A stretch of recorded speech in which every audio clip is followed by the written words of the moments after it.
વહેલી સવારે કચ્છથી માઈ ભક્તો સાયકલ યાત્રા કરીને ઉમિયાધામ ઊંઝા જવા રવાના થયા છે. માઈ ભક્તો છેલ્લા ઘણા વર્ષોથી તેઓ સાયકલ યાત્રા કરીને મા ઉમિયાના દર્શન કરવા જઈ રહ્યા છે. વર્ષોથી માઈ ભક્તો મહેસાણાના ઊંઝામાં આવેલ ઉમિયાધામ ખાતે દર્શનાર્થે જતા હોય છે. માઈ ભક્તો પદયાત્રા, સાયકલ યાત્રા સહિત અનેક યાત્રાઓ કરીને માનતાઓ પૂર્ણ કરીને મા ઉમિયાના મંદિરે શીશ ઝુકાવવા જતા હોય છે. ત્યારે એક અનોખા માઈ ભક્તોનો ગ્રુપ સાયકલ યાત્રા કરીને ઉમિયાધામ જઈ રહ્યું છે.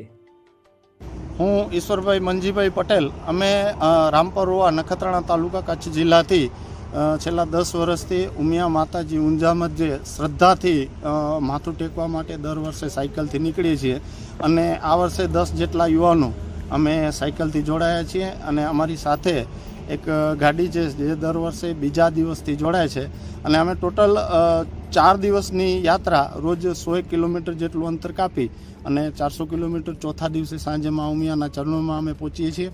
છેલ્લા 10 વર્ષથી અમે યુવાનોએ એવું નક્કી કરેલું કે જે આધુનિક પેઢીની અંદર જે આધુનિક વેસ્ટર્ન કલ્ચરનું જે મહાત્મ્ય વધતું જાય છે એને ઓછું કરી અને મા ઉમિયા પ્રત્યેની શ્રદ્ધા વધે અને યુવાનો વ્યસન મુક્ત રહે અને ભગવાન પ્રત્યેની શ્રદ્ધા વધવાથી એનામાં સારા સંસ્કારોનું સિંચન થાય, આવા ઉદ્દેશથી અમે શરૂઆત કરેલી. અને આજે કહું તો જે યુવાન મિત્રોએ આ શરૂઆત કરેલી એમાંથી અમુક જ યુવાનો અમારી જોડે છે, બાકીના હવે રિટાયર્ડ થઈ ગયા છે અને દર વર્ષે નવા યુવાનો જોડાય છે. તો આવી રીતે અમારી આ સાયકલ ચાલે છે.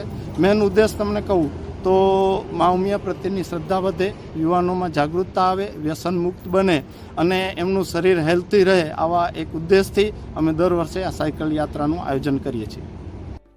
ગુરુવારે વહેલી સવારે કચ્છ જિલ્લાના રામપર રોહા ગામમાંથી યુવાનોનો સંઘ સાયકલ યાત્રા કરીને ઉમિયાધામ ઊંઝા જવા રવાના થયા હતા. તેમની સાથે અનેક તેમના સાથી મિત્રો પણ નીકળ્યા છે. સાયકલ યાત્રીઓનો સંઘ 4-5 દિવસમાં ઉમિયાધામ ઊંઝા પહોંચે છે. આ યુવાનો છેલ્લા 10 વર્ષથી સાયકલ યાત્રા કરીને ઉમિયાધામ ખાતે દર્શનાર્થે જતા હોય છે. નમસ્કાર, જય માતાજી સર્વે બધાને. અમે ગ્રુપ ઉમિયા માતાજીએ જઈએ છીએ 9 તારીખના સવારના 6 વાગે રામપર રોહા નખત્રાણા તાલુકા કચ્છ જિલ્લામાંથી અમે નીકળ્યા છીએ અને આજ અમારો બીજો દિવસ છે. અહીંયા કને પહોંચ્યા છીએ. બપોરનું બધા સાથે જમણ લઈએ છીએ અત્યારે અને લગભગ અમે કાલની પરમ દિવસે અમે માના ચરણોમાં પછાડના 6 વાગે આસપાસ અમે પહોંચી જશું ત્યાં.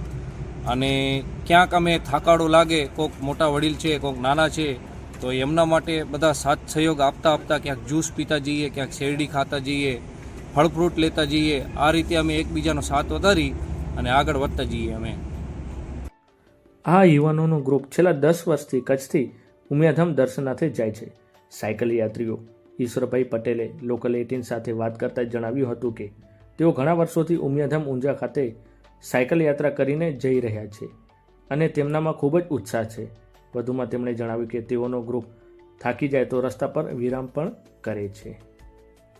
સાયકલ યાત્રી હાર્દિક પટેલે લોકલ 18 સાથે વાત કરતા જણાવ્યું હતું કે તેઓને રસ્તામાં થાક લાગે તો જ્યુસ, ડ્રાયફ્રૂટ, ફળ સહિત અનેક પૌષ્ટિક આહારનું સેવન કરે છે. વધુમાં તેમણે જણાવ્યું કે તેઓ ગુરુવારે સવારે નીકળ્યા હતા અને સોમવારે સવારે ઉમિયાધામ ઊંઝા પહોંચી જશે અને મા ઉમિયાના મંદિરે શીશ ઝુકાવીને આશીર્વાદ મેળવશે.